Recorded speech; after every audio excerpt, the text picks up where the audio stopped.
Hey guys, you're listening to Tax Tuesday. This is Toby Mathis. And Jeff Webb. And welcome. Happy Tax Tuesday. Thank you. Happy. Couldn't have said it better myself. All right. My brain's tired. Hey, this is tax season. This is what's weird is we're in the middle of summer. It's like 600 degrees outside here in Vegas, but it's a dry heat, so all it does is cook you. You don't even know you're roasting. Yeah, I'm like, fire is a dry heat. It's still painful, right? No, it's we're in the middle of summer, and it's but we have a tax deadline next week. It's like evil. It's I don't know, it just feels really messed up. So. Yeah. All right, so let's jump in. We got a whole bunch of stuff to go over. It's gonna be fun. So unlike other Tax Tuesdays, this one's going to be a bevy of knowledge. So if you're here, we're going to have a good one today. All right, so be sure to follow us on social media. The place that I'd really advise you to go is YouTube, just because we put up a lot of content.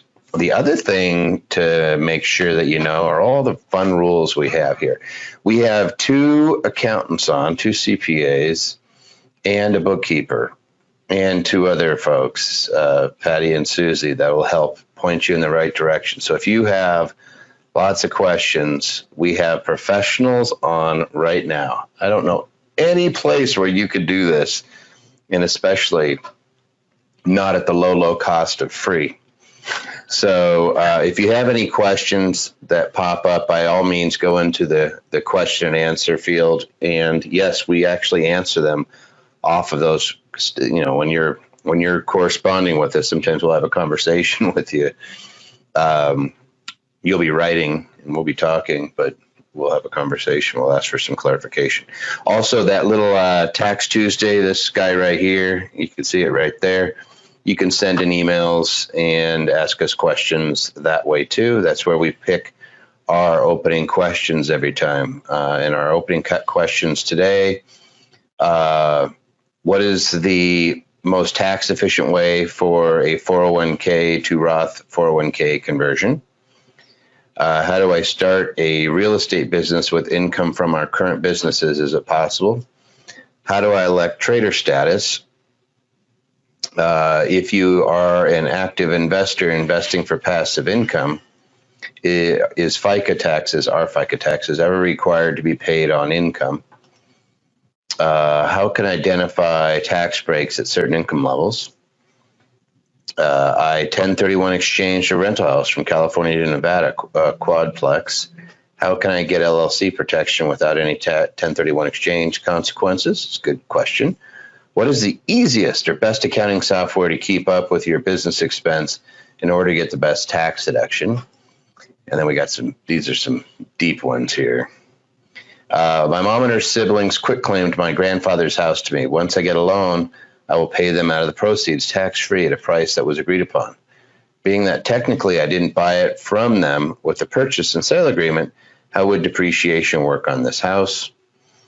The next one, and we'll answer that. And that has some of these have a bunch of nuanced issues that are going to be fun to go over. So I just kind of grab these at random. They give me a big old spreadsheet with hundreds of questions, and I grab ones that look like they're not 6 pages long, even though these ones look long, but you can see some of the stuff we get. We do that. I understand that the CARES Act allows me to borrow up to $100,000 or 100% of my vested interest in my 401k account through 180 days from the CARES Act enactment date of March 27th, 2020, and that I won't owe any penalties or interest if I pay back the loan within 5 years. Also, the loan reimbursement period can be longer than 5 years if the funds are used to buy a home that is used as my primary residence. Is that information correct? And then, is it possible to borrow more than $100,000 from an IRA by combining it with the $50,000 401k maximum loan limit that existed prior to the CARES Act? Take out 2 loans, one for $100,000 and one for $50,000. We'll answer that. I have a limited partnership. My corporation is 1%. The partners have different shares. They all want us to do a 1031 exchange into their own purchases. Is this allowed? Interesting question. I'm a new home builder with 15 home built a year. Do I expense home by home after it's sold, or can I do fiscal year expense and income accounting altogether? Good question. We'll go over that. I need to make a real estate business in California. I formed a Wyoming LLC. Do I need to file another California LLC, or is it okay to register the Wyoming LLC in California? What's the difference? So we're going to go through all of those. First off, we have a little giveaway. We have coming up, and I believe it's in basically a week and a half. Oops, why does it say June? Here we go, July 18th. So this date, I have another Infinity Investing, or we have another Infinity Investing coming up. I have some really cool people coming on, including scheduled. I have Hans Johnson, Aaron Adams, Eric Dodds, and myself for this one, which is going to be fun. If you guys have never heard Hans, he's a really good speaker, and he'll be a lot of fun. That you can link and register for. It is absolutely free. And let me give myself some white ink at aba.link/IIW. Patty and them could probably send you out a link as well. Let's see. Yeah, there we go. And it's going to be a lot of fun. It's free. It's a full day. And we go over infinity investing strategies, which if you really want to know what it means, Jeff, how long have you been a CPA? Going on 30 years. 30 years, and I've been doing this for 20-something years. We see a lot of tax returns, and we notice who makes money and who doesn't. And you know who usually doesn't make money? It's the ones telling you to do exactly what they're doing, and they're doing something crazy. And you see patterns, and you see who consistently makes money and who doesn't consistently make money. And so what we do is we figured that one out. And so we just teach what helps people make money. So it's a lot of fun. This is always good. So that is absolutely free. Invite your friends if you want. It's a live stream. And again, every one of them is a little different because the world's always changing. Plus, I have some really cool people. And again, if you haven't heard Hans and Aaron and Eric, they're a lot of fun. So anyway, let's go to some Q&A that's already come in because you guys are fast to the punch. And I know that there's been a whole bunch of people. What is this? There's a whole bunch of people that are already asking questions. I have several rentals, no registered entity, and claimed a loss on my 2019 taxes. Can I apply for an idle loan? So Brandon, the answer is yes. An economic injury disaster loan. Pretend that like the typical disaster that triggers this type of loan with the Small Business Administration, and this is a loan directly from the Small Business Administration. It's usually like a hurricane or a flood or a tornado just hit something, and it just really messes up your business, and you're getting a loan to basically cover you for the period of time that you're going to be kind of unable to operate or down. So usually they're based off of your expenses from the previous year, and they give you about half of it, right? So it's a 30-year loan. It's at 3.75%. They're non-personal guaranteed. In other words, you're non-recourse against you, but they have a collateral requirement if they're over $25,000. What they did under the CARES Act is they gave an emergency grant that is free money based on how many employees you have. They basically treat you as having one employee if it's just you. So they'll give you $1,000, and then they'll give you a loan. The loans right now are capping out at $150,000. So you would take yourself, and we would try to apply for you under an idle, and you would be looking at your lost rents, and we'd be looking at that. So So hopefully, yeah, we'd be able to, the answer is yes, we'd be able to apply for it. So, and we would treat them all as one big activity. So it looks like Pi already got to the, what are the tax implications of investing in real estate through a self-directed IRA? And I'm not going to, well, I'll still go over it a little bit. Let's see if there's a few. See, these guys, it's so nice to have them on there, Jeff, because usually we're like panicking at this point that we've got 20 questions in the hopper. And we just introduced ourselves. Yeah, so they're just knocking them out. But the idea of investing in real estate in an IRA is fantastic. The thing you have to be aware of is that if you have any debt in that IRA, you have unrelated debt financed income issues, which means if you make $10,000 and and it was a property that was $100,000 and you had a $50,000 loan on it, that means half of that income is now attributable to the debt, and you pay tax on that. So after your expenses and things like that, you get to take that off, and you get half the depreciation. In other words, basically, you find out whatever that net is, and you're going to have to recognize half of it as income. So that is not true of a 401k, and so there's a pretty big difference there. The good part about having anything inside of an IRA or a 401k is that you're deferring the tax on any of the income in there. With real estate, we can usually front load a lot of our deductions into those first couple years, so you lose the incentive to do that. But it's still not a horrible thing. Like if I have to choose, hey, either I leverage myself like crazy or I have $200,000 sitting in a retirement account and I buy 2 rentals, I'd buy the 2 rentals instead of trying to lever myself like crazy as an individual. So that's just me. And anyway, somebody says, of that loan that we just discussed, the economic injury disaster loan, is that forgivable? No, the EIDL is not. The PPP is. The emergency advance on the EIDL, you do not have to repay. That is free money, and it's limited to it's $1,000 per employee. The lowest amount they'll give you is $1,000. The most they'll give you is $10,000. And then if you do have a PPP loan, then that whatever they give you on the emergency advance is taken off of your forgiveness under the PPP. That's how those two interact, but you can have both.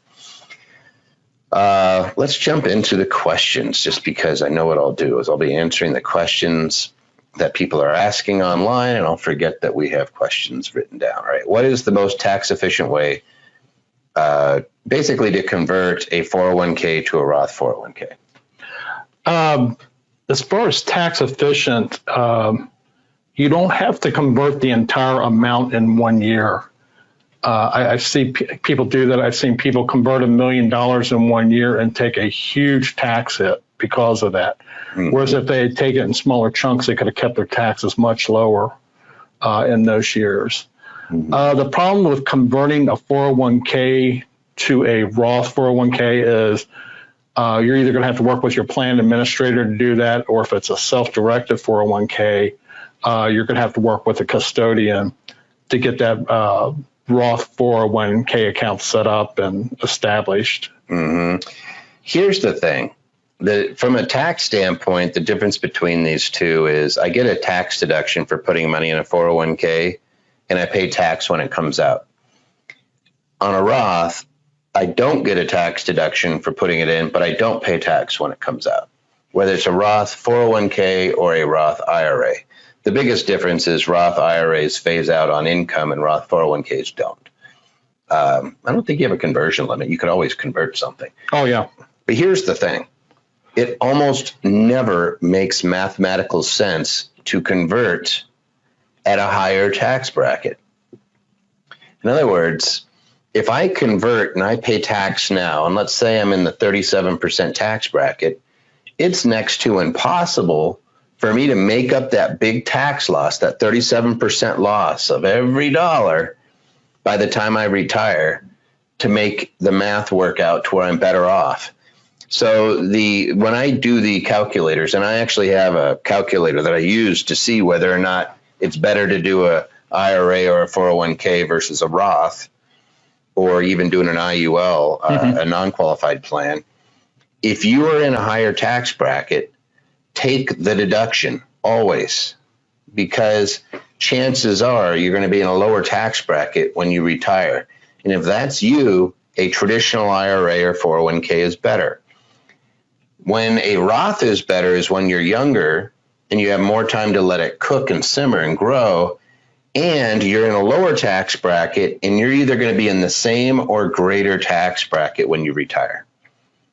If that's you, then you do the Roth. So if you're young, lower tax bracket, put it into a Roth 401k, put it into a Roth IRA.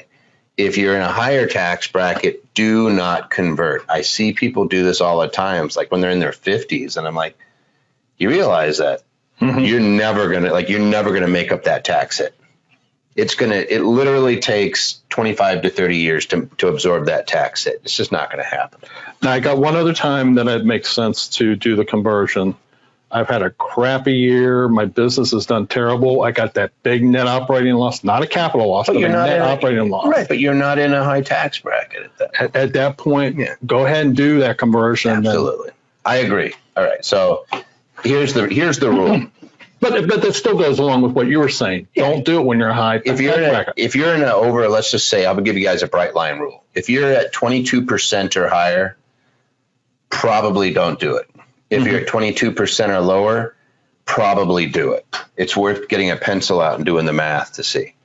If you have a great, huge opportunity that you're once in a lifetime that you think is just going to explode, and you are sure it's going up and you're going to invest, and you could invest with retirement money, maybe you convert because you're going to make so much money in your Roth. I've seen that.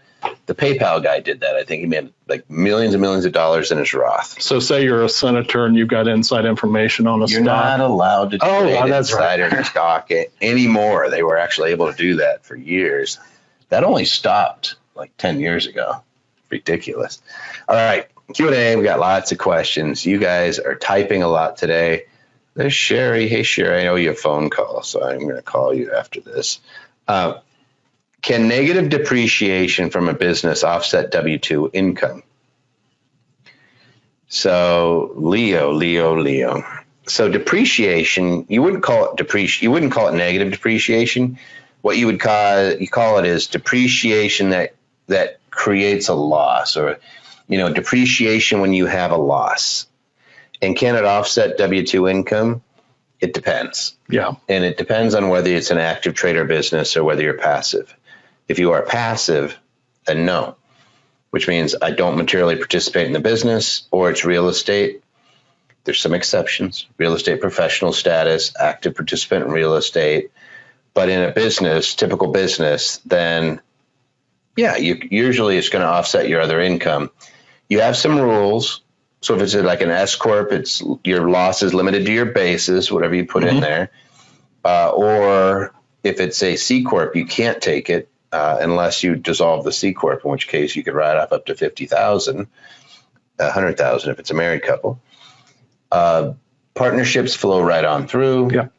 Sole proprietorship flow right on through. Of course, sole proprietors have their own issues.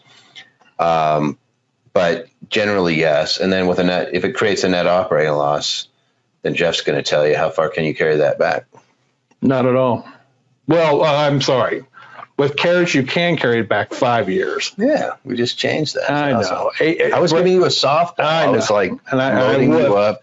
18, 19, and 20, you can carry it back 5 years. And then in 2021, I believe, it goes back to the old rules that no longer carry it back. All right. I made $800,000 trading options in an LLC so far for 2020.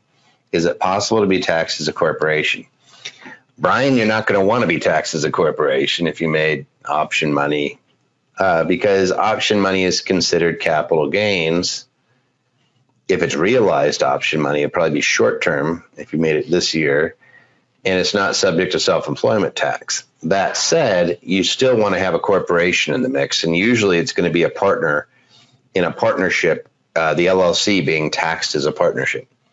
So we'd have to look at that LLC and see how is it taxed, and do we have a corporation to help split income as the management entity? That's a nice chunk of change, but you're going to find the hard news is It's going to be ordinary income, more than likely, unless you could find some expenses. Now, there are ways to shave that down. In the big ones, this is actually kind of goes to another question someone's asked, I remember later, which is about deductions at certain levels. When I have people that are in the $1 million and above, my go-tos are I'm looking for a spouse to qualify as a real estate professional or them to qualify as a real estate professional and look at buying more real estate. I'm looking at conservation easements, legitimate conservation easements that are not listed transactions, which means none of this craziness out there. You're looking for 4 to 5 times, 5 times being the maximum, 250% deductibility. I look at public charities that you may set up and operate, be on the boards of, where we're able to take we're able to make some deductions that way. I look at income splitting with corporations. I look at defined benefit plans, like a little bit more amped up retirement plan, not just a 401k, although we do both at the same time. I don't do defined benefit plans, but if you use a defined benefit plan, you're almost always doing it in conjunction with a 401k. But those are your big ones. And any that I'm missing, kids, maybe paying your kids. Not that you're telling them to have more kids. Yeah, have lots of kids. Get that. No. Pay other taxpayers that are doing things for your business to the extent you're able to. And then during the year, you want to incur expenses that you'd be incurring later on.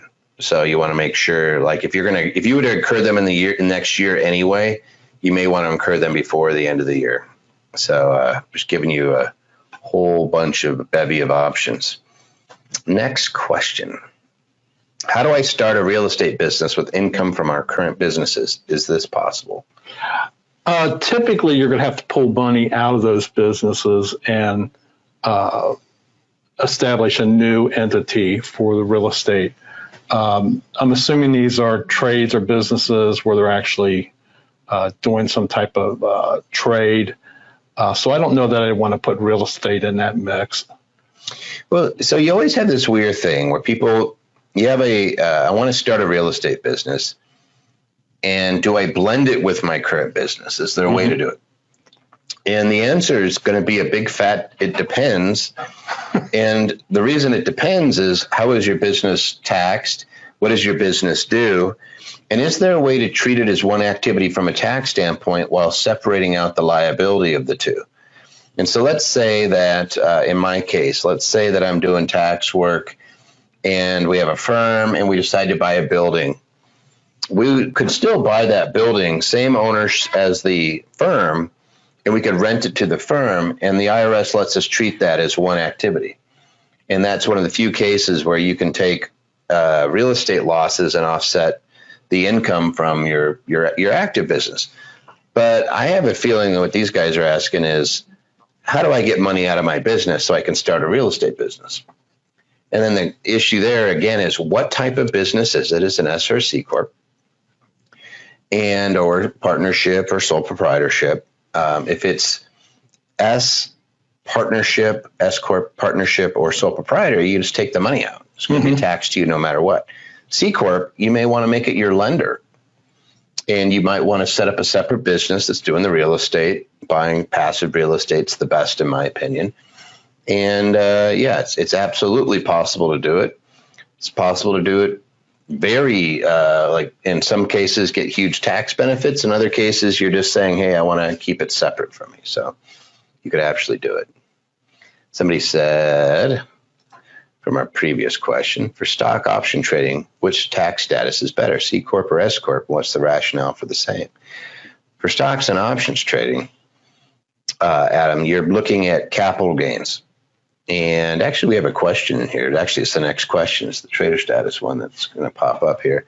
So that'll be relevant. But what I usually do is I look and I say, first, do no harm. I want my capital gains to flow onto my return if I want them to. So you're either going to have capital gains that are short-term or long-term, and they'll be taxed at either your ordinary rate or at long-term capital gains rates, depending on how long you held the securities and how long you held the option. Yeah, and while capital losses for the individual are limited to $3,000 a year, for a corporation, they're limited to zero. You actually have to have other capital gains to offset them. Yep. Which means, Adam, we want your stock account. Generally speaking, it's going to be in a limited partnership or an LLC taxed as a partnership. And a partner in that is going to be a corporation. And we're going to give it guaranteed payments to operate and run that LLC, because you don't get to write anything off against it. You don't even get miscellaneous itemized deductions anymore. They completely nixed those under the Tax Cut and Jobs Act. So here you are working your tush off. Let's say that you're working real hard and you're running a great structure and you're profiting. Heck, we just had someone say they made $800,000, and you don't get to, and they're going to treat that as a almost like a hobby. It's not quite as bad. In fact, no, actually, it's worse, because you can't write anything off. They're going to treat you worse than a hobby. Right. You don't get to write nothing off. You might get an investment interest expensive. And what makes a corporation important is if you're having substantial fees or expenses from your investing. I know some of the brokerage firms, if they're managing your account, charge a substantial fee for that. And you cannot write that off on your 1040. However, the corporation can, since they're managing your investments in your limited partnership. So yeah, it's we've kind of found that this is the best way to work it if you're want to invest in an entity. You can move some of that income over to the corporation, where you're going to have additional expenses anyway. And I'm probably using a C-Corp in that circumstance, because I want to be able to split some income in case I have a little extra money that I'm paying over there. Keep it out of my tax bracket, knowing that if I want to get the money out of the corp, all I have to do is wait enough time, incur enough expenses that it's reimbursing me on. So things, and I like to have a family business. I don't know about you guys, but I'm never going to set up a corporation and say, this is all it's doing.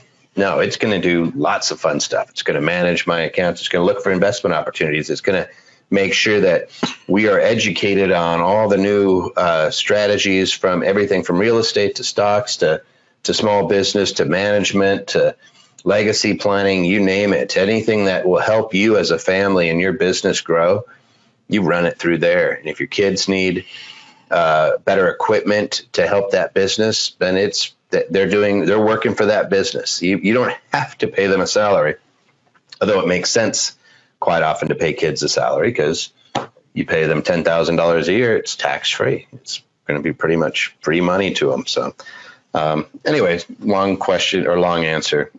Can a REIT be formed from an IRA based on real estate?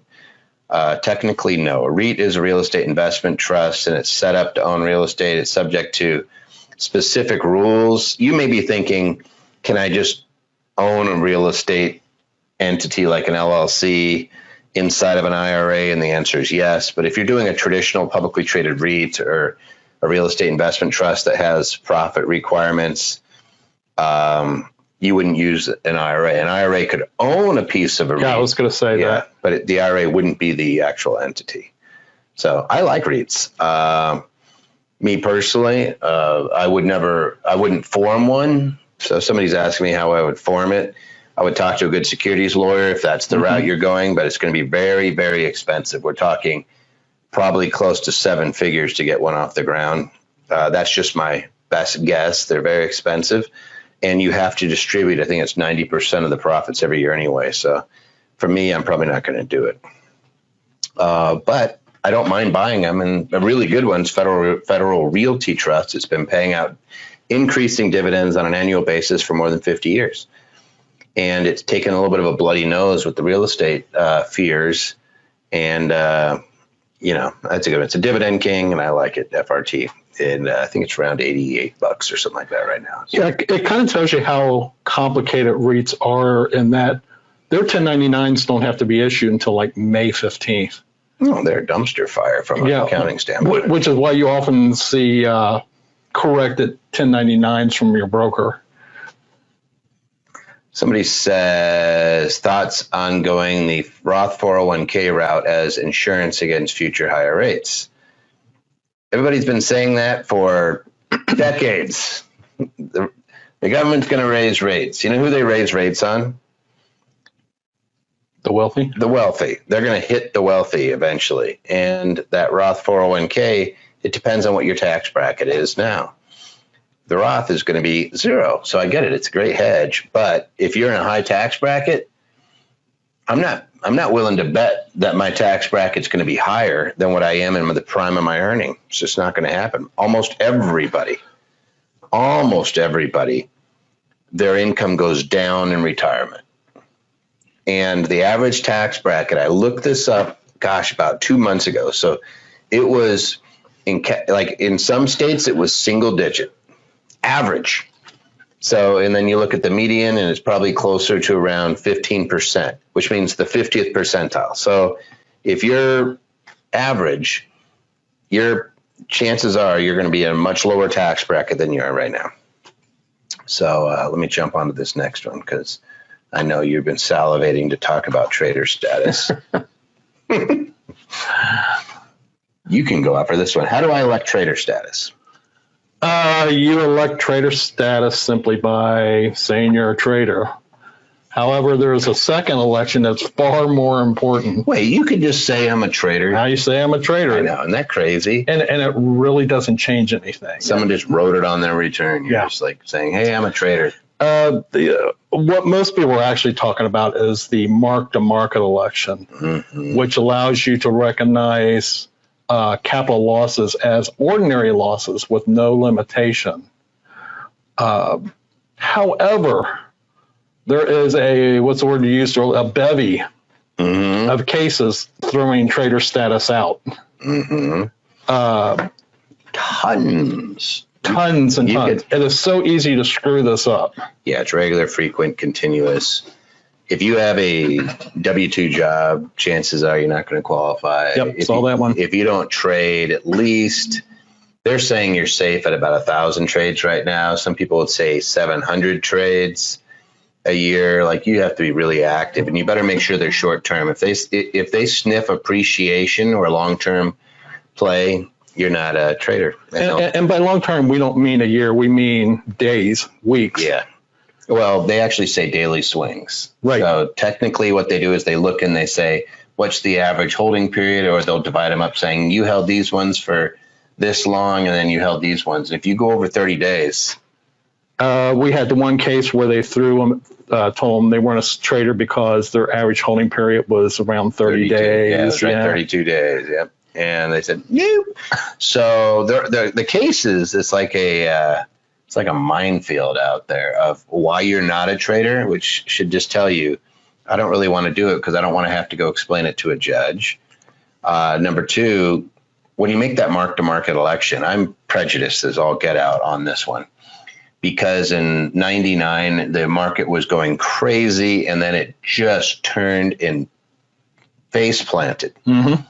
In 2000. That was the tech bubble bursting. So the way that mark-to-market election works is they treat your accounts as being liquidated on December 31st.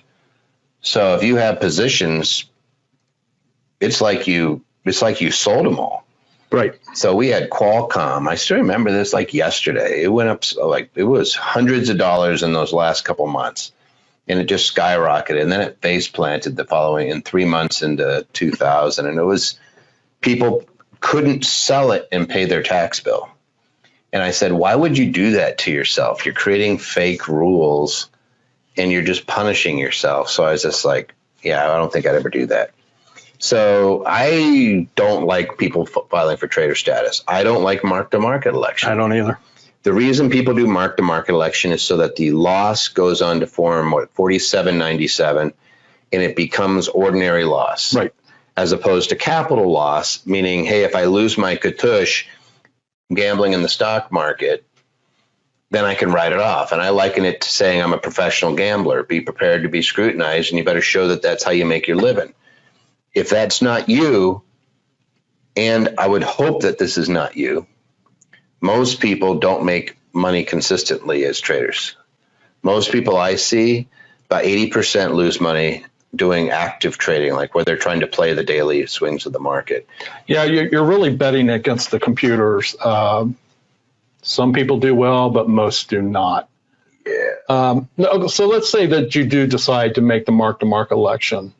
That election has to be made by the original due date of your tax return, meaning it's due in 8 days. Mm-hmm. If you have to make that election without extensions, the due date of the tax return for this year, not for last year. For this year, this is the weirdest rule. They use last year's tax return as the due date for an election that would be this year. But I don't even want to tell people this because I don't want them to do it. It's just the only people who do mark-to-market elections are the ones that lose money.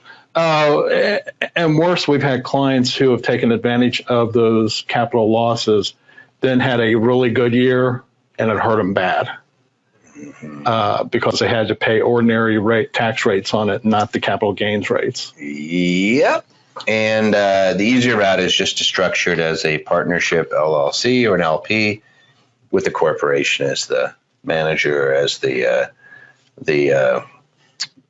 guaranteed payment to partner, the person, the company that gets paid no matter what.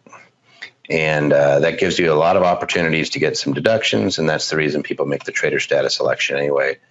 They do it because they say, I'm a business, even though the IRS doesn't let you write off expenses unless you really have to be in this stuff to get a write-off. Hey, a few questions, and you guys have a lot of them. I know that Elliot and Pio and Tavia are kicking around and zipping through these, but hey, this would be fun. My wife and I are S-Corp with another partner. Can we open and fund a solo 401k for my wife before July 15th? Not for 2019. The rule changes this year so that you would be able to do this next year under that scenario. Right. You can actually start your 401ks later. No, if you're partners in an S-Corp, you guys can do a solo 401k with a partner. I think you could have up to 3 potentially if you're all partners. So I think a husband and wife and a partner would work.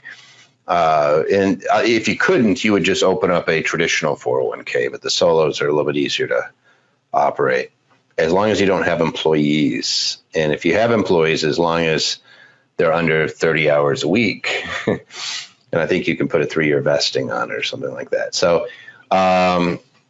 would you be able to do it and contribute for 2019? No. Would you be able to do it for 2020? Yes. And you can go all the way up until the end of the year and enact a 401k. And the big benefit to a 401k is you can defer income into it, and the employer can make a contribution up to 25% of that income. And one of the keys to the 401k is you have to have salaries. You have to have compensation as defined by your plan, but it's usually salary or some kind of wages. What does it says? Does the IRS allow one-time non-taxable gift to a spouse? Yeah, you actually have the gift exclusion for a spouse, right? Yeah, it's not a one-time exclusion. Somebody wrote, Pio. No, this is a one-time non-taxable gift to a spouse. You have an unlimited spousal exclusion. Right. So we're going to make fun of Pio. He's looking at it, and he's giving you the rules for Pio. We're going to make fun of you. You have to go back in and fix that. Actually, I don't think you can. So we get to make fun of Pio. No, you can. Your one-time gifts and things like that are to individuals other than your spouse, and it's $15,000 a year. And you have, I think your lifetime limitation is the same as the federal, or is it $5 million? No, the lifetime limit is the same as federal. It's the 11 point whatever it is. So it's actually 11 point close to 4 million now. I think it might be up there.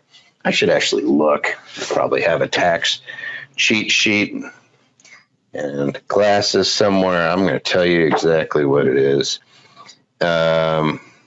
Gift GST gift tax exclusion. It was 11.4 in 2019. So 2020 it's going to go up. Probably closer to 11.5. So you can give me $11.5 million and you don't have to pay any tax on it. So you should remember that around Christmas time, Jeff. All my kids are getting millions. All right. Well, somebody had a really funky question, but it says they left, so I was going to answer. No, we're not. Let's go to, if you are an active investor investing for passive income, so rental income, is FICA taxes ever required to be paid on income? Rental income is almost never subject to, it would be self-employment tax, which is the self-employed's version of FICA and Medicare. And it's not. The only way you're ever going to get hit in real estate with FICA, which, realistically what Jeff has just said is true. It's actually old age, death, survivors, benefits, and Medicare. The only way you're going to get hit with that is if you're a dealer, you're flipping properties, you're a developer, you're developing property, you're a builder, I'm building property, in which case then your income is active income. But if you're passive, even if you're an active investor, it's still passive. It's not subject to self-employment tax. So rents, royalties, dividends, interest, and capital gains are never subject to self-employment tax. You have to make it into ordinary income by doing something. And the way you do something in real estate is you become a dealer. So you buy things to sell them. If you're buying things for appreciation and for cash flow, you're fine. So, and just being a real estate professional doesn't change that either. That is not the same as being a dealer of real estate. Mm-hmm. That is true. Somebody says, how do I become a real estate professional? So here I have to move the slide because I will get harassed by somebody. All right. So how do I become a professional real estate professional? So, hey, I'm reading it. A real estate professional is a tax status, and really all it is it's a section of the Internal Revenue Code 469C7. Where it just says, here's an exception to real estate being treated as passive, the losses. So if you have passive losses, you can't subtract them against active income, except in very few circumstances. One of those is active participation in real estate, where you make less than $100,000 a year. It phases out between 100 and 150,000, but you can write off up to 25,000. So if you're a taxpayer and you're making less than 100, and you hire your manager for your properties, then it would be you're not going to have to pay, or you're going to get to write off the loss against your active income. So if you lose $10,000 and you make W-2 income of 100, you would reduce your taxable income now down to $90,000. Yep. Real estate professional just makes that unlimited. And now it doesn't matter how much I make. So if you want to pay zero taxes, we have doctors that do this. The spouse will qualify for the surgeon, and they'll be able to go out and buy big chunks of real estate and lever it on up and take a big write-off and save themselves hundreds of thousands of dollars in taxes, and it makes the real estate that much cheaper. If you currently have zero income and take your retirement, does it make sense to convert the traditional IRA to Roth IRA? If you have zero income, aren't you in a lower tax bracket? No, Felicia, you're actually in the same tax bracket. So zero versus zero. So if you're in the zero bracket, does it make sense to convert it? No, because it's actually push you up. It'll push it's going to push you into a higher bracket. You're better just to keep taking the money out, unless you have a big windfall coming up. Somebody said about trades. You need to be trading 4 to 6 hours a day. Oh, on trader status. I see what you're doing, Sherry. The cases don't require it. There's people that have actually gotten trader status where it was the number of trades becomes the most critical thing. Where they nail you is when they show that you have a full-time job and that you couldn't be trading, and they like to say that this is your full-time occupation. and they average you out over a year. It's kind of goofy. Yeah, and I've seen it where they did substantial, regular, and frequent for a period of time. Yeah. But not for the whole year, and they got busted for it. Yep. Let's see. Somebody said, would my question be answered? Yeah, they're getting to you. Do not worry. We're answering all the questions that pop up, and I'm grabbing a bunch of them and reading them out when I see a gap. So I'll look back at yours. Here's the one that was written in. How can I identify tax breaks at certain income levels? And that's like one of those open-ended questions that we all love, right? Here's kind of a general thumbnail sketch, and this is what I use unless you want to throw in what, everybody's a little different. But if you are, generally speaking, below the $100,000 threshold, you're able to do IRAs, you're able to do HSAs, you have various types of tax credits that you're not phased out on. You have the standard deduction, which is going to be, $24,000 this year. I need my 2020, but there's a big standard deduction. So you're not going to pay much in tax anyway. Where I look at people and I get annoyed is when you have somebody who's making $40,000 a year and they have capital gains at the end of the year and they don't sell it because they're afraid of the tax hit on it. And then you explain to them, there is no tax hit on it. It's zero if you've held it over a year. Long-term capital gains, if you're married filing jointly and you're less than $80,000, it's zero. Sell it and buy it right back. You'll never have to pay tax. You just reset your basis. So, so you look at those things in the lower, I won't say lower, 100,000 is still a lot of money, but under 100,000, we're looking at those things. You're able to do standard, retirement plans. So you're using your 401ks. I personally think it makes sense to start looking at your, things like your Roths underneath that amount. It makes sense to look at indexed universal life underneath those amounts as far as supplementing your retirement plan, those types of things. And when you get over that level, now we're looking at other types of retirement plans. That's when I switch from IRA and 401k to just 401ks. And when I hit around 200,000, I'm looking at defined benefit plans too. Right. If you've been there for a while, defined benefit plan is a retirement plan on steroids. We have people putting hundreds of thousands of dollars a year in those tax deferred, just like a regular, just like your IRA, except one case, literally $600,000 a year, a little over. When you get over the $1 million mark, now we're using everything in our toolbox, from oil and gas to conservation easements to defined benefit plan plus a 401k plus splitting income with the corporation plus splitting income with kids or other adult relatives that work with you. We just have to justify it, and we're trying to get that money from hitting you because you're losing half of it for every dollar that hits you. That's when we're really looking at real estate, saying, is there any way we can get somebody qualified as a real estate professional? And then the end all be all is, if you're going to be making that type of money, you really do need to have some sort of charity attached to your plan. And in our world, it's a charity that we organize and that we run. And that allows us, the ability to, with the stroke of a pen, reduce our tax bracket at the end of the year easily, consistently, and do some, before you think charity is just giving your money away. No, you can operate an operating charity in housing. Low to moderate income housing qualifies. There's all sorts of things that we have people doing. Sometimes you see them on this show because we're pushing them.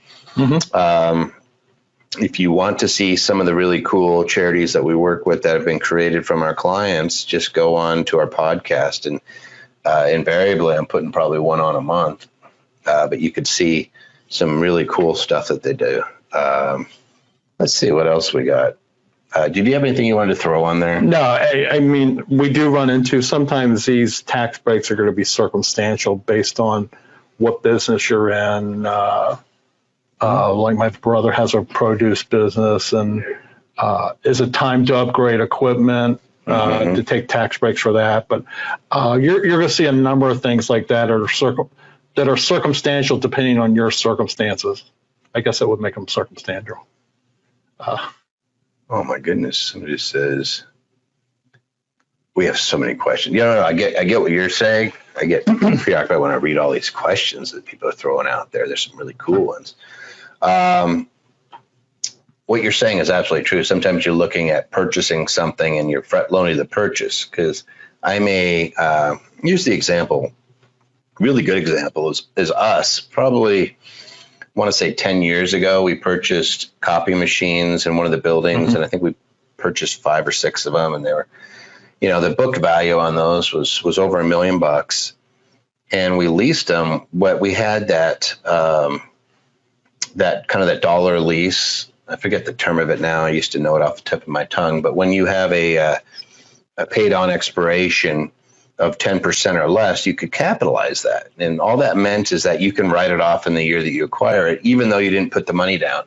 And so it was the dangest thing. It was the end of the year, and they gave us $56,000 check to pay off our other machines. They took the machines out and were storing them until the end of that lease term. We took in our machines and we were able to capitalize them, meaning we were able to take a deduction for the value of those machines. So we took about a $1.4 million deduction. And we didn't actually come out of pocket a penny. It was actually $56,000 was put back in our pocket. And that's what you end up doing. The higher income goes, you're starting to look at things like that, where you're able to get some tax relief. And then you also start to switch your income type to things where there's a maximum. So, for example, long-term capital gains has a maximum of 20%. So I'm probably going to start looking at dividends and long-term capital gains a lot more closely, because I don't have to worry about the dreaded 37% tax bracket, what used to be the 39.6. Depending on who gets elected, expect that to go back.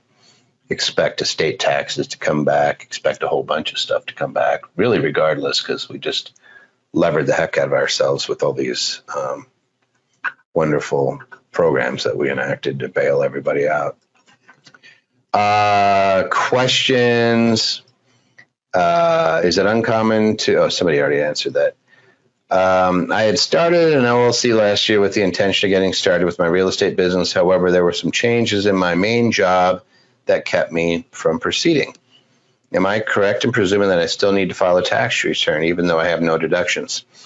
Jeff, if you have no activity, you would just file a no activity.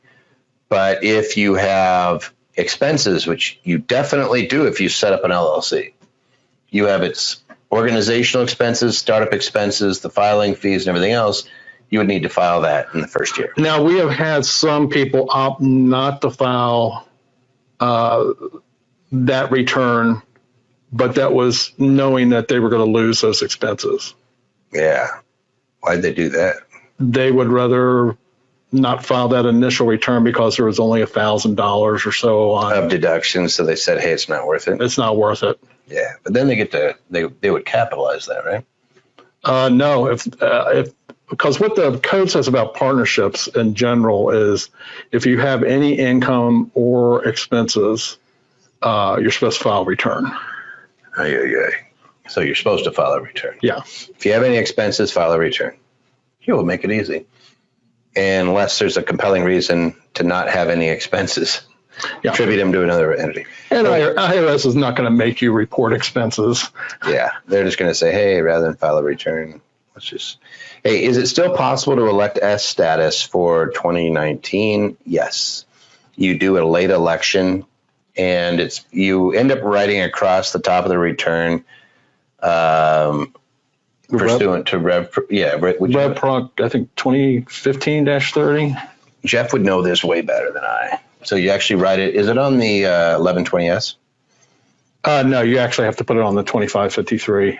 2553 and save it. And then you include the 2553 with your return, and you still send it into entity processing. So the answer is yes, we can still treat it for last year, and that's going to trip some of you guys out. There's a revenue procedure that allows us to do it. And what's our success rate on that?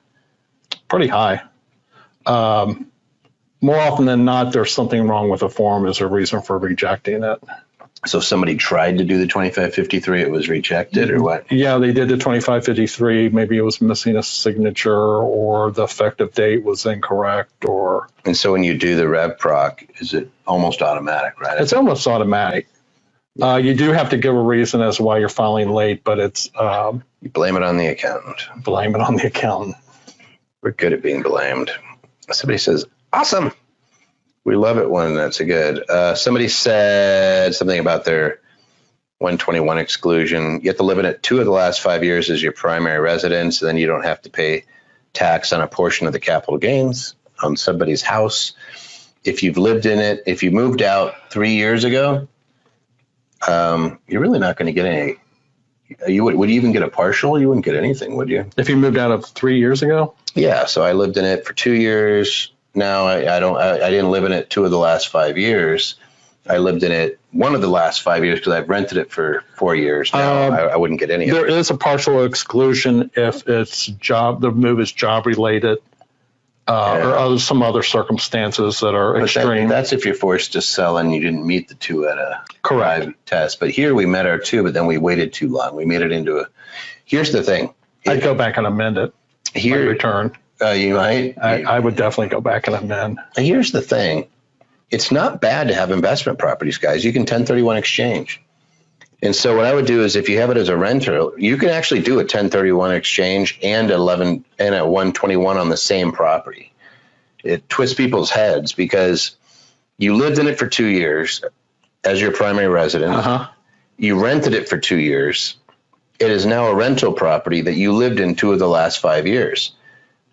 It is so you can 1031 exchange it into another investment property, but you can exclude the one you actually take the exclusion, which is $250,000 for single people or $500,000 for married filing jointly. You take that exclusion. So in the particular case you're talking about, they lived in it for at least the 2 years, but they've held it more than 3 years exactly before they sold. Yeah, there's nothing you can do there. Yeah, I think you're toast, but you can still 1031 exchange. Let's see. Somebody says, what if I sell a rental property that I've been holding for 20 years that is debt-free?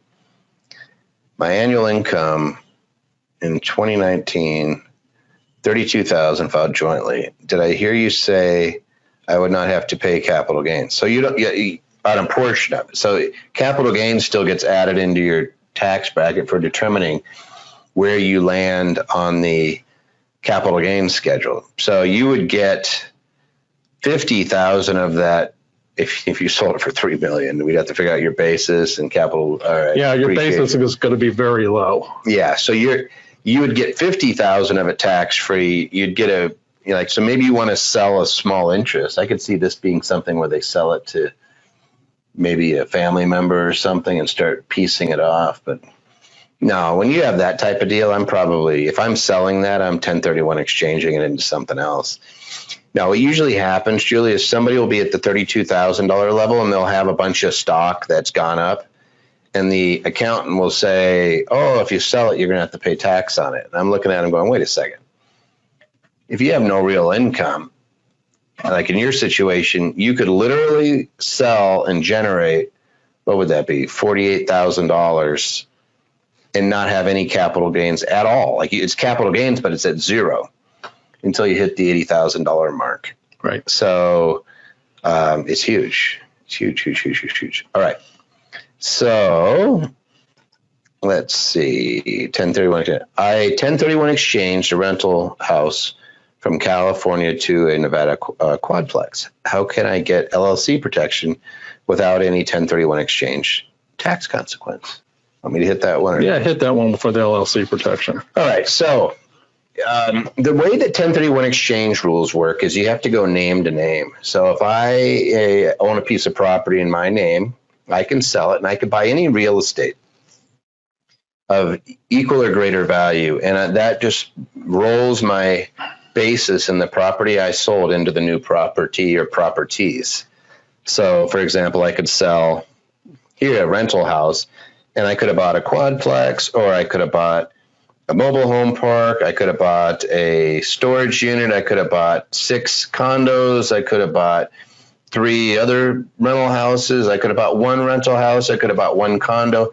Like you just fill in the blank as long as it's equal or greater value, it just gets my new basis. But now I'm sitting out there just naked, and if I put it in an LLC, I will be fine. It does not destroy your 1031 exchange. The issue that you see sometimes is people will want to put it in an LLC with other owners, and they'll play that game. And you got to be careful because you have to own that with the intent of holding it as an investment property. And if you play around with that and you do it too quickly, the IRS may investigate.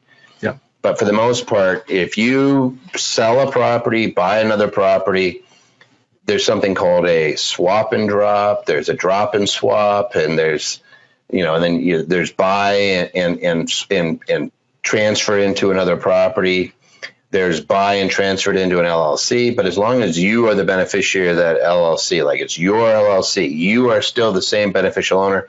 Nobody cares. So they've already tried that. It used to be accountants would say 6 months, but all the facilitators I'm talking to, they do them right after because nobody really cares now. It used to be they thought it was a disguised sale.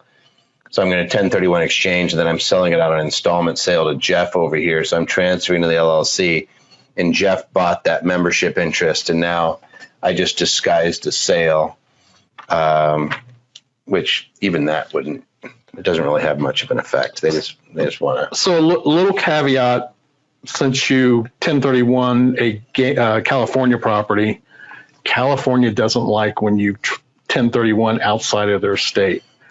So what they've been doing for the past few years is there's a new form, and I can't recall the form number, that you have to continuously file with California until you get rid of the replacement property. They want to know what their portion of that income is, because they're going to say that you have income that you earned in California, you didn't pay tax on it.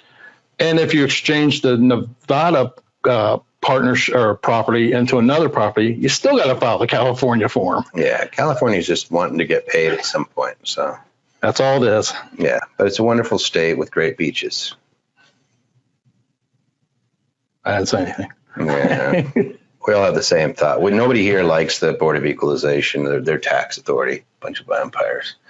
And California is really hard on its people. Yeah. They have a great case, the Hyatt v. Commissioner case, where the agents followed a California resident into Nevada, broke into his house, was dumpster diving on him. They were just trying to nail that guy to the wall. They violated his civil rights. The guy sued. He won. It went to the Supreme Court because California was saying it was immunity, not sovereign immunity, but they were trying to declare immunity. And they ended up losing in the Supreme Court. They put it back down, and then they said, well, there's a cap of $50,000 on any case against us. And the Supreme Court, it went back to the Supreme Court, and they upheld it. So this poor guy had about 10 years of his life just turned on its ear. They followed him around, and at the end of the day, they had to pay, but it wasn't nearly as much. It was supposed to be millions of dollars for violating his civil rights, but that's California for you. The best thing to do there is just don't lock horns with them. I'm not going to tell you not to 1031 exchange, but it better be worth it. Let's just put it that way. There was a few questions here that we got to jump into real quick. Let's see. Somebody's saying, hey, why don't you answer my question? There's hundreds of questions popping in. We will get to them. And I have, again, 5 people actually going through the questions. So we'll get through them. Here was a good one. What if you have somebody's asking about what do you do with income monthly interest if you do a seller carryback note? So let's say I sell Jeff my property. Ordinarily, if Jeff and I got paid 100% whatever I sell that property for, then I'm going to pay capital gains on whatever amount exceeds my basis minus the depreciation recapture, right? So I have a certain amount of gain. Let's say that I bought it for 100, sold it for 200, and I depreciated 20,000. So I sell it to Jeff. There's some expenses I'd be able to write off in the sale transaction. Let's just say I made 100,000 capital gains. 20 of that is depreciation recapture. So I would pay long-term capital gains, assuming I held it for over a year, on 80,000. I'd have 20,000 that's assessed to me as depreciation recapture, assuming that I depreciated it, or 20,000, whatever I said, and it would be taxed at my ordinary bracket with a maximum of 25%. And my basis is I get it back. So whatever I invested in that property, I get that back. So ordinarily that would be the case. So let's say I'm in the 20% long-term capital gains bracket.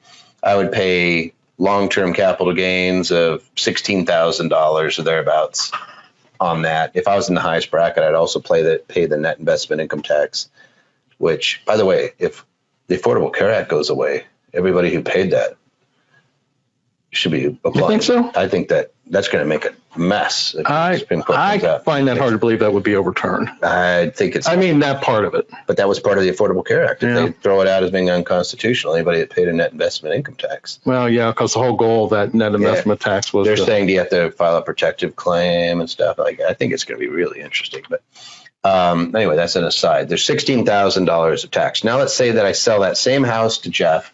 And instead of him giving me all the money, I agree to carry back a note. He gives me, let's say he gives me a portion of it down, and then he's going to pay me an income stream for the next 30 years.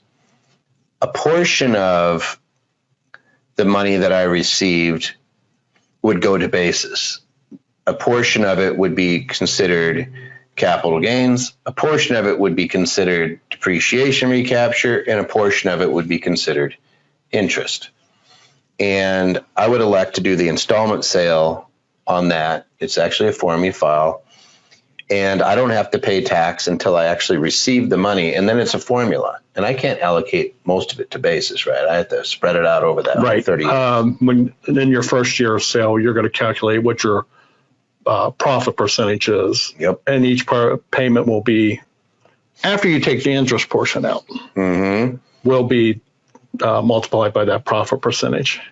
Yeah, it gets funky. So you'll have an amortization schedule just like you would get from your bank when you get a loan. And you just do it on a spreadsheet, guys. It's actually really easy. You do it once, you just extend it out, you do the formula once, and then now you know of every dollar received. And then every year you're probably running that because somebody may miss a payment or pay an extra portion ahead of time. But always remember that there's 4 categories. There's basis, there's long-term capital gains, there's the depreciation recapture, and there's that interest. Yep. And so one of it's zero tax, one of it's 0, 15, or 20.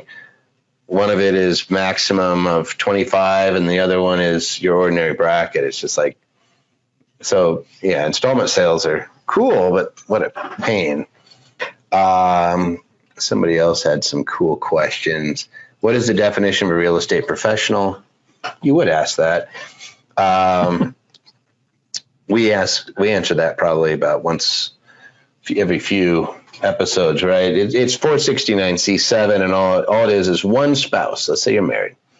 One spouse has a real estate job where they spend 750 hours or more, per year. That's in construction, development, sales, reconstruction, redevelopment. Basically, you work in real estate. But not financing. Not financing, right? The brokers have tried, but unless you're in the actual acquisition, no.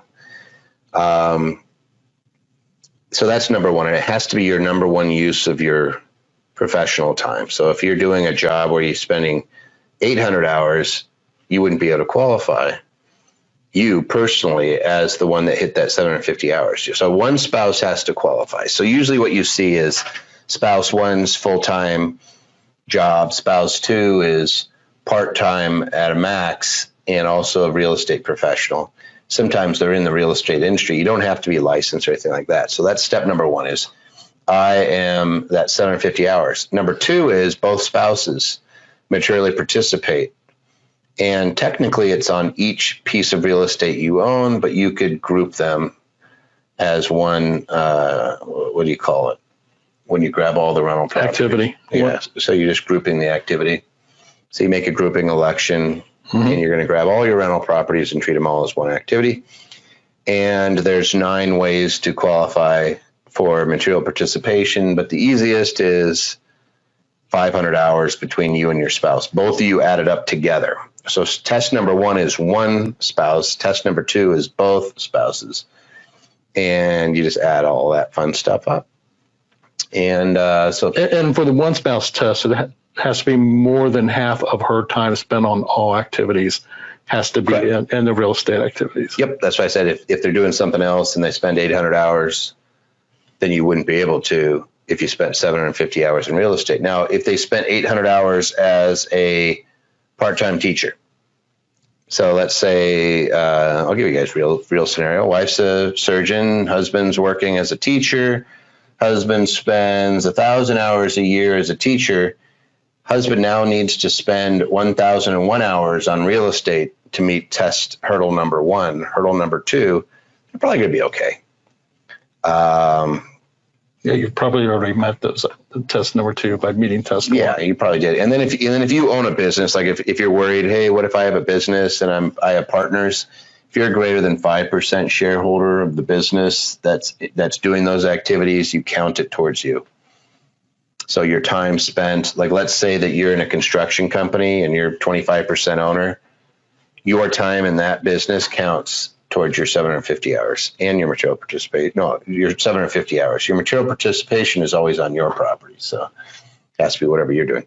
All right. What is the easiest or best accounting software to keep up with your business expense in order to get the best tax deductions, Jeff? Well, I'm not saying it's either the easiest or the best, but by far the most prevalent is QuickBooks.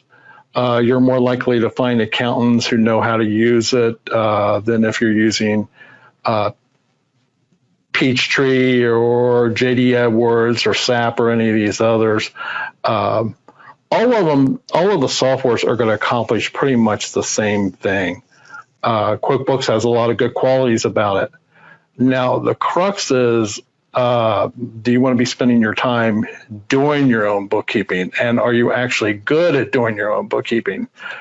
Because it's true what the old saying is, garbage in, garbage out. So you really need to know what you're doing. Just knowing how to use the software doesn't necessarily make you a bookkeeper or an accountant.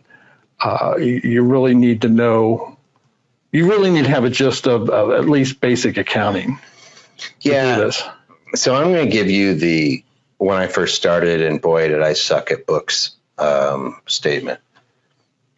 I cannot imagine somebody learning QuickBooks and starting up a business and running it. What I would do is hire somebody who knows QuickBooks, and then I would use spreadsheets.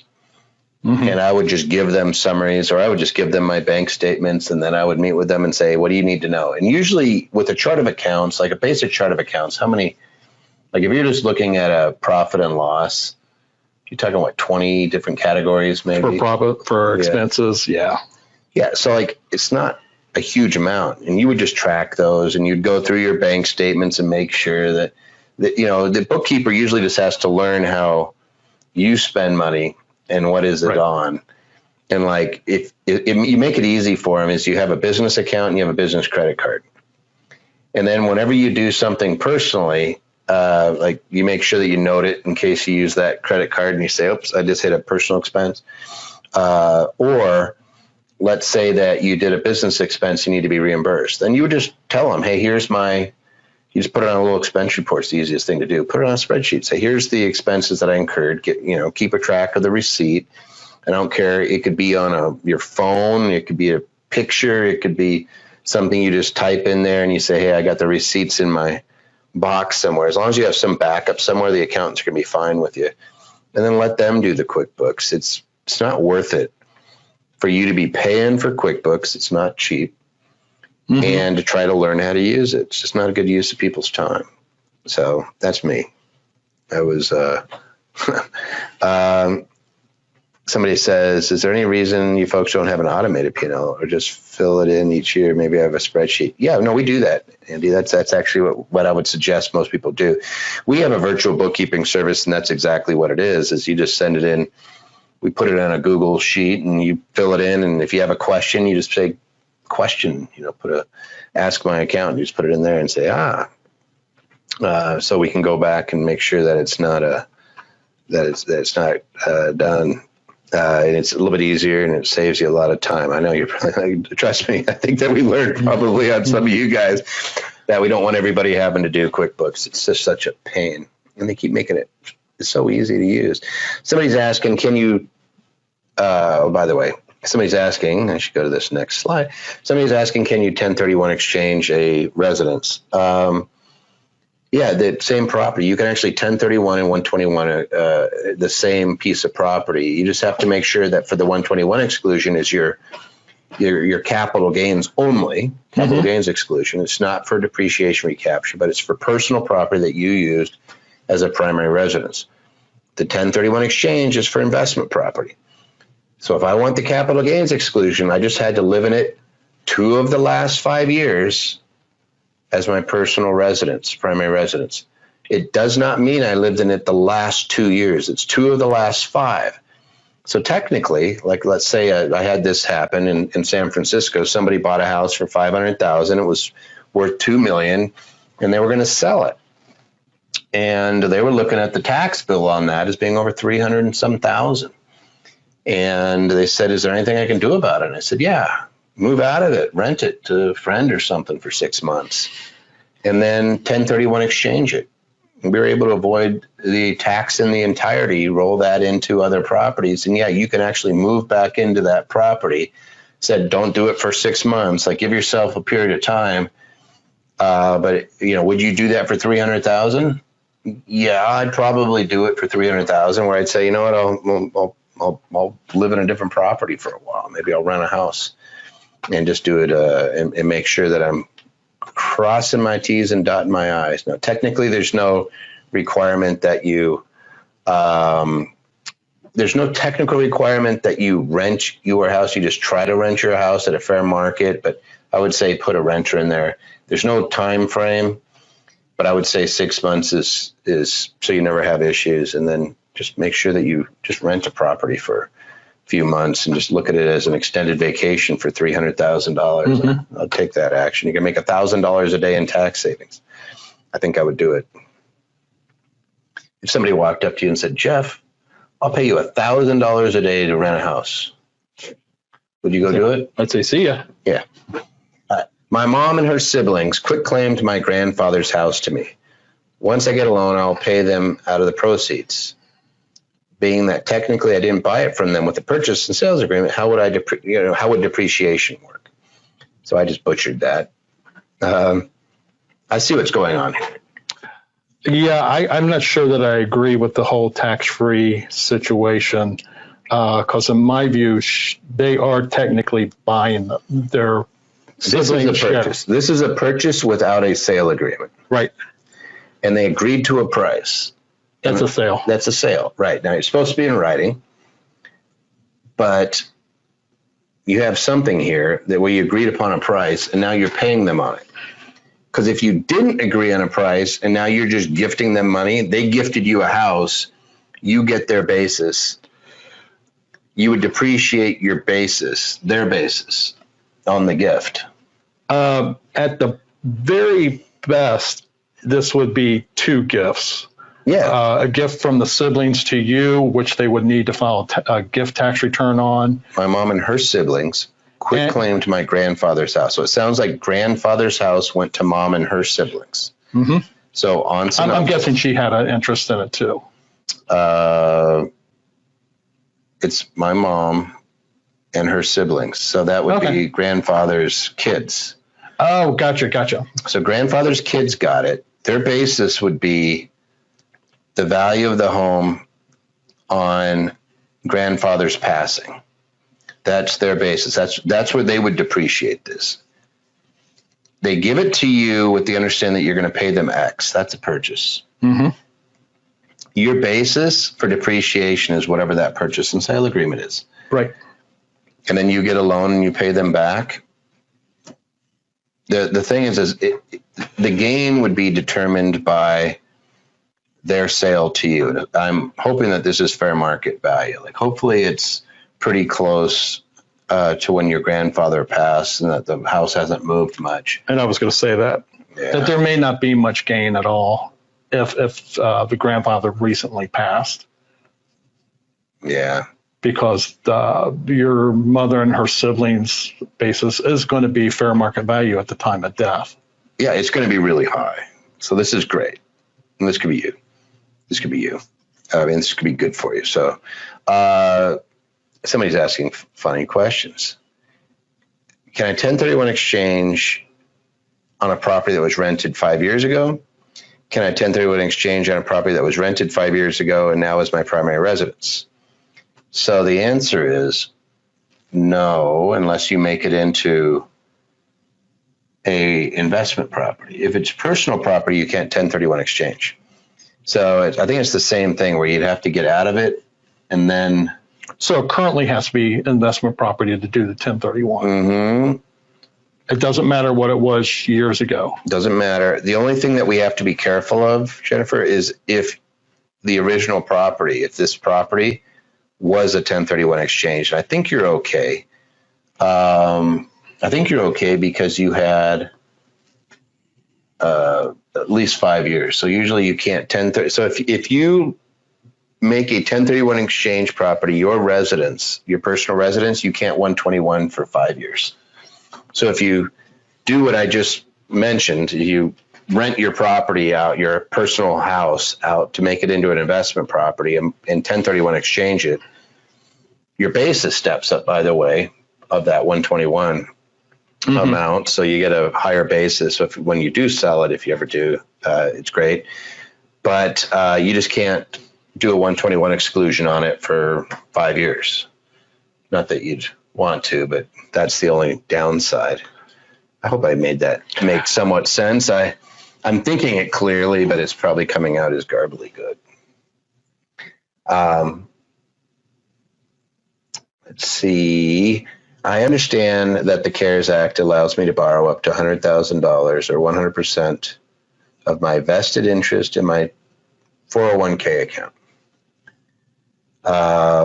through 180 days from the act. Yeah. And that I wouldn't owe any penalties or interest if I pay back the loan within 5 years.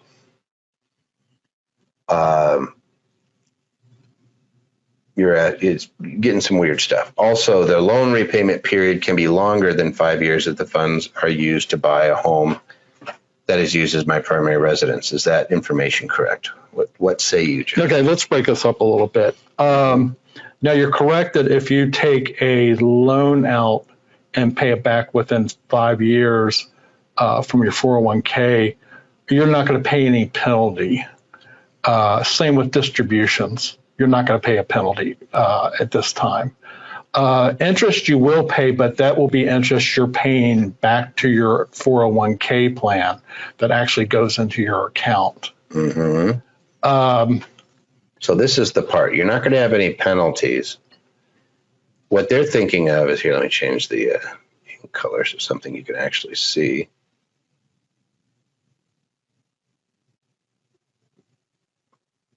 This is that part.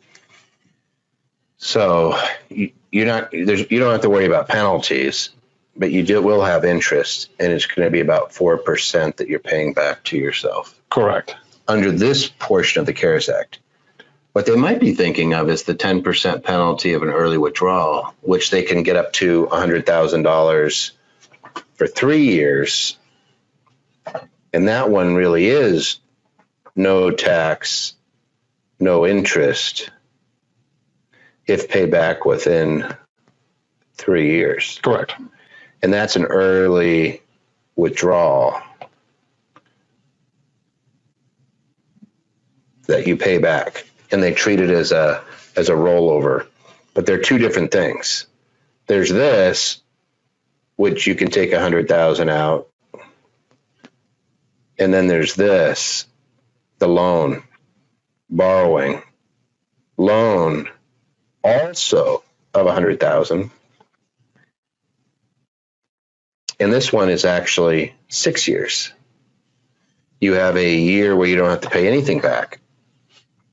and then you have 5 years to pay it back. If it's a primary residence, it's the dangest thing. They don't have a term. It's up to your administrator. We say 15 years. So you can pay it back over 15 years, but it's still limited to that 100,000. But I don't think they're going to let you take $100,000 out if you're using it to buy a home. On the loan, you can use it for any purpose.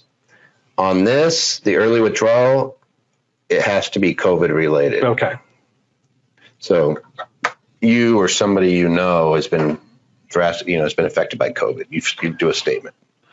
So even though you don't pay anything in that first year, I will let you know that interest is still accruing on that loan. Correct.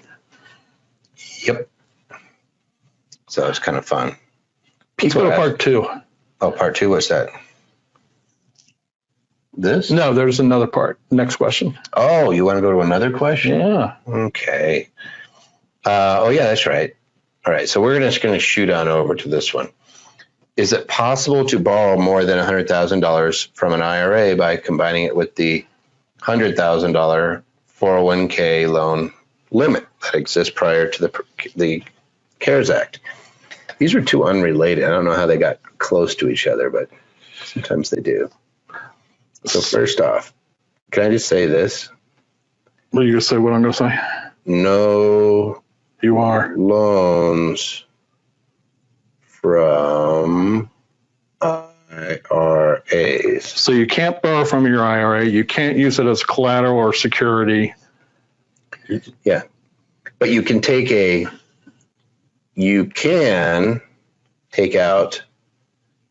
a $100,000 early withdrawal under the CARES Act with no 10% penalty and no tax if repaid. How many years? 3 years. So pretend I wrote years instead of yours. Where are you from again? You're like, I'm from Kentucky, but that's not what I say. Yours. We've been here for years, down the holler. Mm-hmm. All right. And I am from Kentucky, so I'm allowed to talk like that. My family's from Tennessee, so. My dad's from Mobile, Alabama. Parents met in Montgomery. My dad took acting lessons to lose his. Wow. Yeah, he was hardcore because we were in Philadelphia. He couldn't really have a drawl there, so he took acting lessons. So I never heard my dad speak. So the $100,000 limitation on the loans, that is for all loans from qualified retirement plans. Mm-hmm. If you already have a $50,000, let's say you took out $50,000 last year in a loan, you're only going to be able to take out an additional $50,000. And it's up to your administrator. Yeah. They don't have to give you they don't have to move it to the 100,000. The maximum amount is 100,000 under the CARES Act, but it's up to your administrator as to whether they move it. But this early withdrawal you could take, so you would take an early withdrawal for 100,000. This needs to be paid back. And this is the way I read it, and I might be wrong, but you'd pay it back by December 31st of 2022, and then you'd pay zero interest or tax. You just pay it back. It is treated as a trustee to trustee transfer. Hey, somebody's from Mobile. My dad went to Murphy High School in Mobile, Alabama. And then you could take another $100,000 out if you wanted to. And this is a loan, and it's paid back over 6 years. 1 year defer, 5 years pay. So you can actually get $200,000. So anyway, fun stuff. Mm-hmm. We got some Mobile people. See, we got a bunch of, we got some Southerners. So I love Mobile, except for the paper mill, if I remember right. Always kind of smelly there. No, my folks met at Auburn University. So some people know that, not too many, because we didn't spend any time there. Here we go.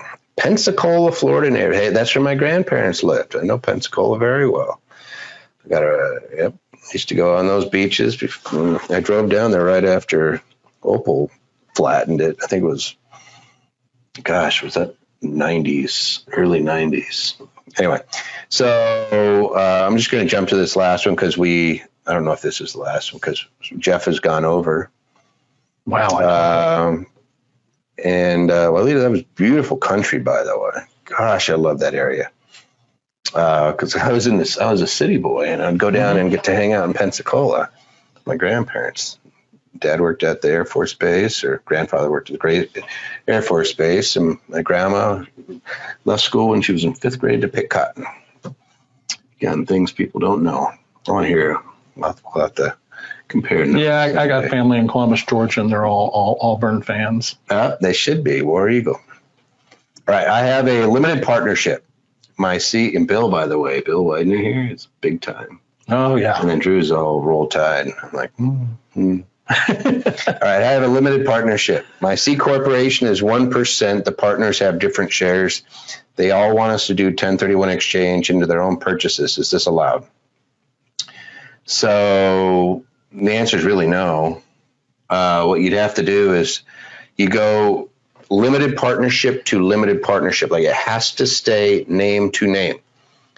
And then what you do is you would dissolve it after that, and you'd issue out the individual properties, and you'd basically liquidate it and issue out the individual properties to the individuals. I believe you could do that.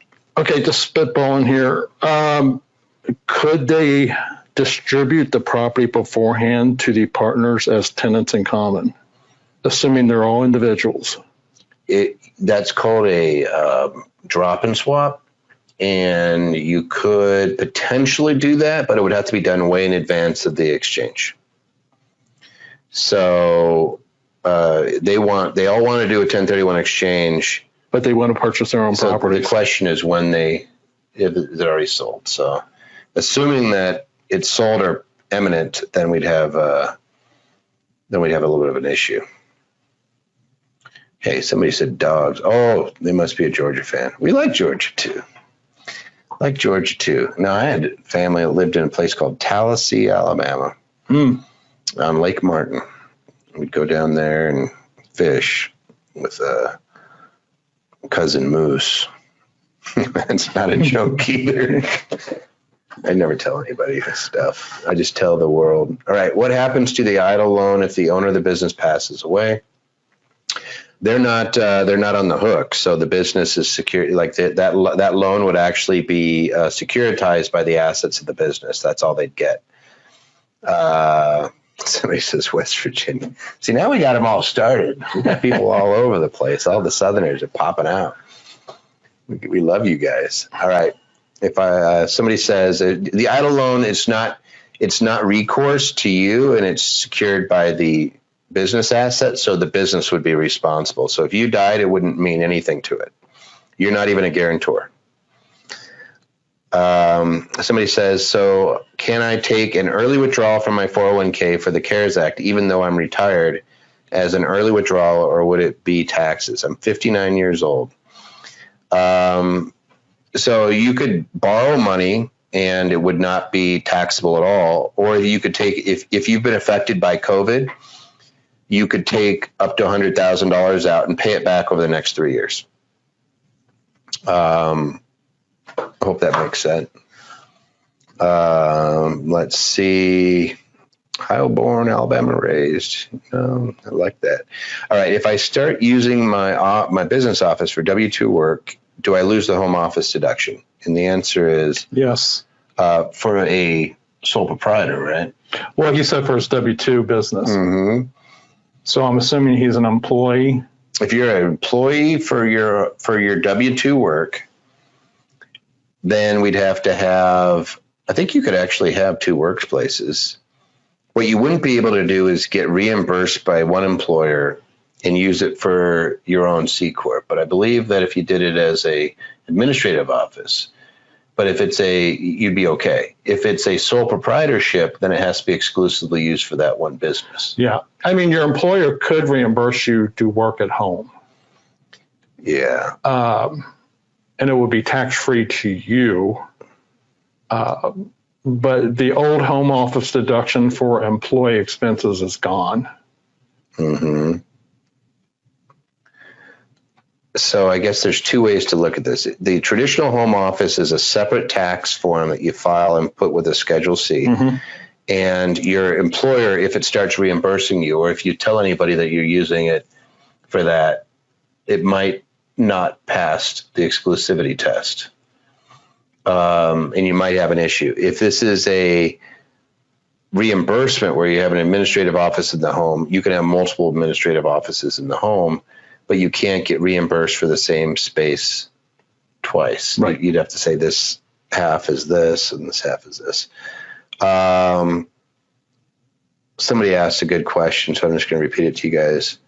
For those owners who have not yet filed income taxes for 2019, so this is really important. Your taxes are due on July 15th. Your tax return isn't due until October 15th if you file for an extension. So I'm telling everybody, because we don't know what they're going to come out with in this next tax act, in the next bill. They could do another extension, which I would not be happy about, but they could do it. They could do an extension, but bigger yet, I'm waiting for them to give you some relief off the taxes you paid in 2019. Like, I still think the easiest way to give people money is to give them back some of what they just paid, because we know what it was, we know how much it was, and if you didn't pay it, then just keep it. So I don't know why the government didn't do that. We're paying out stimulus checks to, by definition, 85% of the people don't need it, and they're giving it to a bunch of dead people, and they're giving it to people that don't even live here. They're a bunch of idiots. So I don't know why they did that. Just give it back to the people that paid it. And anyway, that's me whining. And then the unemployment was, they could bolster up if people are really affected, but the unemployment, what they did was they made a mess. All right, so if you haven't filed your taxes for 2019 and thus far only have estimated gross revenue, is there any concern whether the gross revenue stated on the EIDL app will be cross-referenced?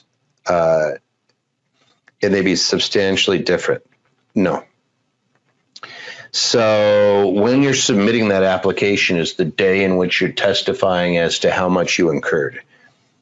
And so a lot of times they know it used to not be uncommon for somebody to go back in and get more money, mm-hmm. depending on how badly they were affected. And now it's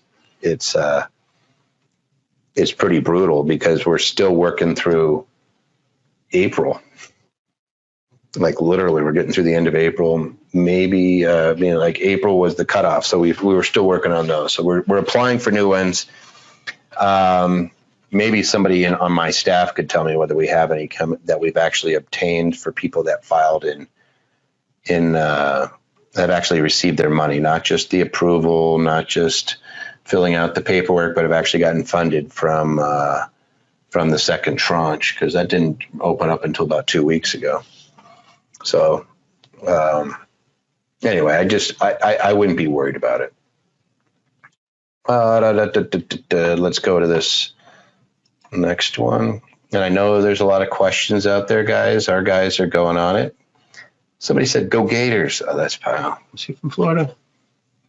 He's naughty. We have to have a little chat with him. Gator fan. He's got bad taste. No, I'm just kidding. My significant other is Florida State grad, so Tallahassee. She's not going to like the Gator thing. Well, you just put yourself on the outs.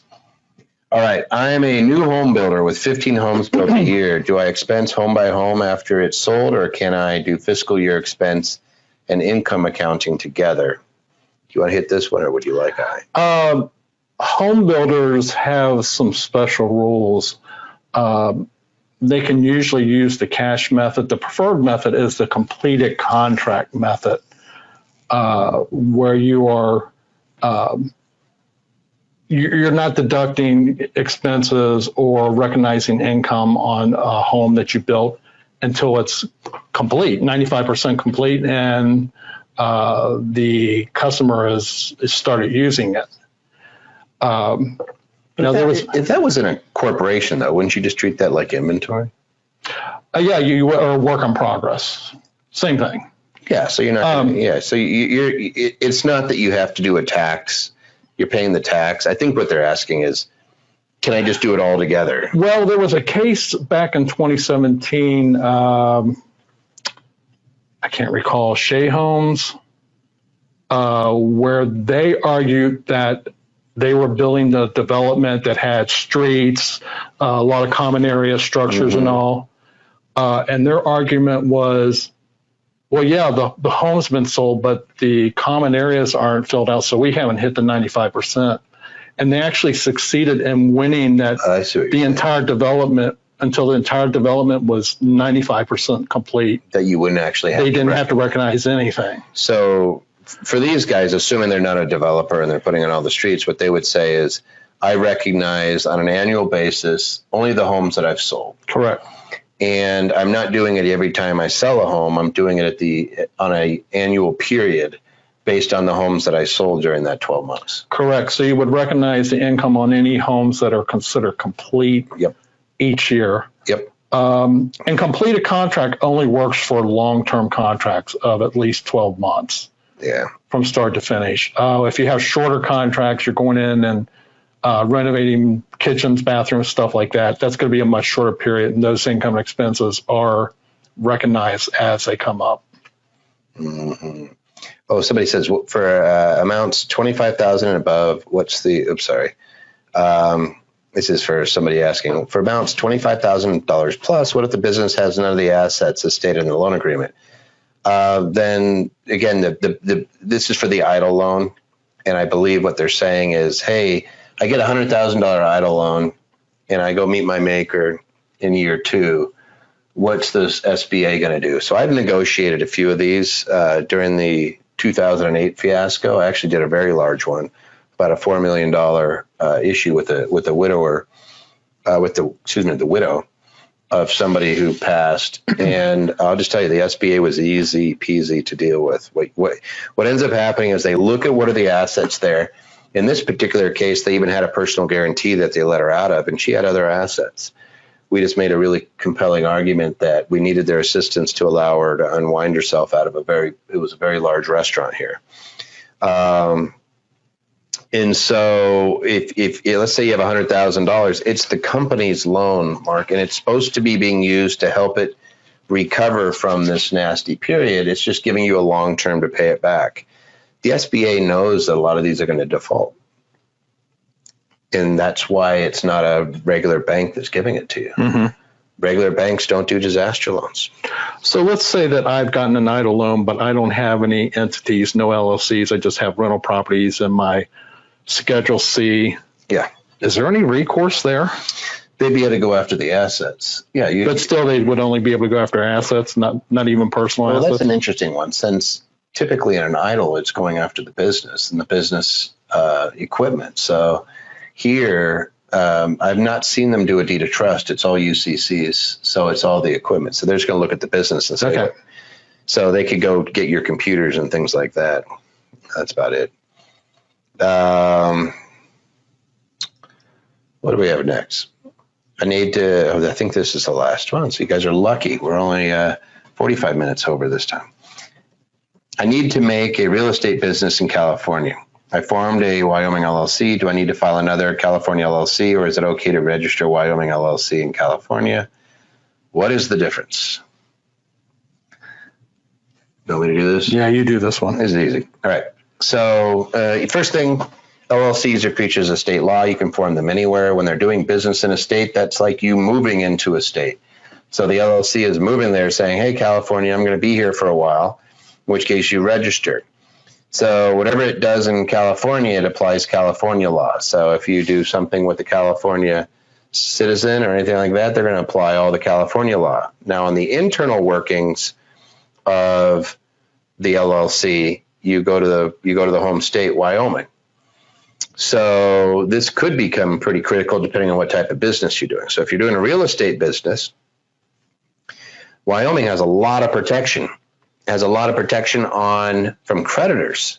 So it protects the business from you. So if you do something individually, and you may live someplace else, depending on where you live. I don't know. It could be Wyoming, California. Heck, it could be Texas. And they get a judgment against you. They'd have to go to Wyoming to try to take that away. And Wyoming is 10 times better than California from that standpoint. So I like Wyoming. It's also, there is privacy there. In California, you would lose some of that privacy.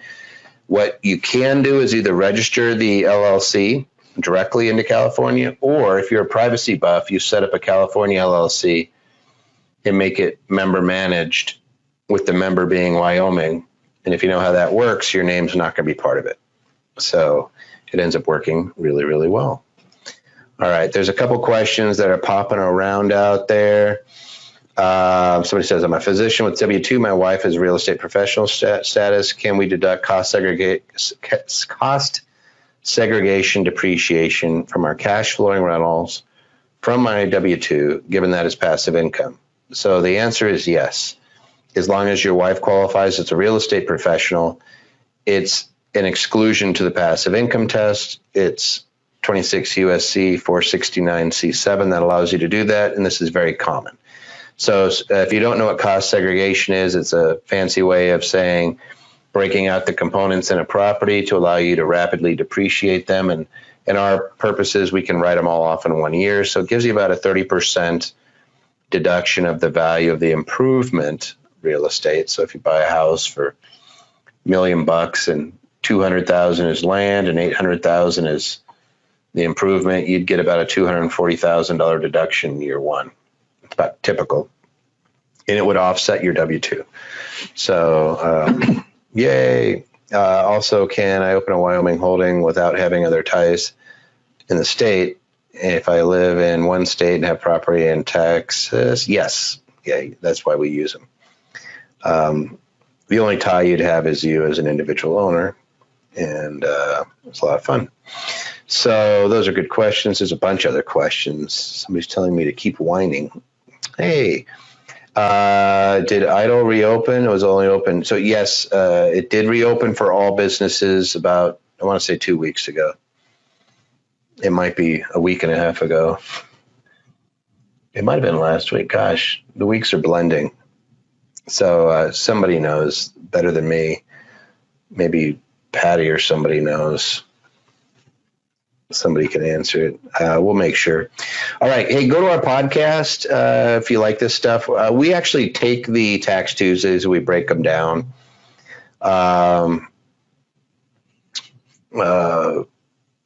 Somebody just asked about the affiliations. We actually, the business tie is you use a office suite in Wyoming, so you can actually have it there. They always call it a principal place of business. It has to be more than an empty office, but it's just called a nexus. So we have a little service that meets it on an annual basis that we just aggregate amongst all the clients. It ends up being a pretty low cost alternative to actually getting an office suite. It's hundreds of dollars on an annual basis, not thousands or anything like that. All right, Anderson Advisors podcast. Go in there. We actually put these Tax Tuesdays. Hope you're realizing that Tax Tuesday is about stuff that's going on with other people. Sometimes you can get your stuff answered, but half the fun is listening to everybody else's scenarios and answering them. And yeah, I do grab and I pull stuff out and I'm answering questions. What we'll do is you can always ask your questions, by the way. Here, I'll just put it. Here's a bunch of our podcasts. You can go in there, Google Play. I'm going to give you guys where you could ask questions. You could always ask questions on the Tax Tuesday at Anderson Advisors. You could send them in. If I don't get to your question here, we actually pull those ones out and answer them too. Somebody says, do you do consultations? Absolutely. It's part of our platinum service. But if you reach out to Patty or send it in, we could have somebody take a look at some of your returns and give you an idea of what's being done right, wrong, or, if you have a good accountant, by the way, we're never going to break you free of them. We're going to say, go and hug that person and maybe buy them some roses. It's hard to find good accountants. Somebody asks, I rent out a home for 20 years, then move into it.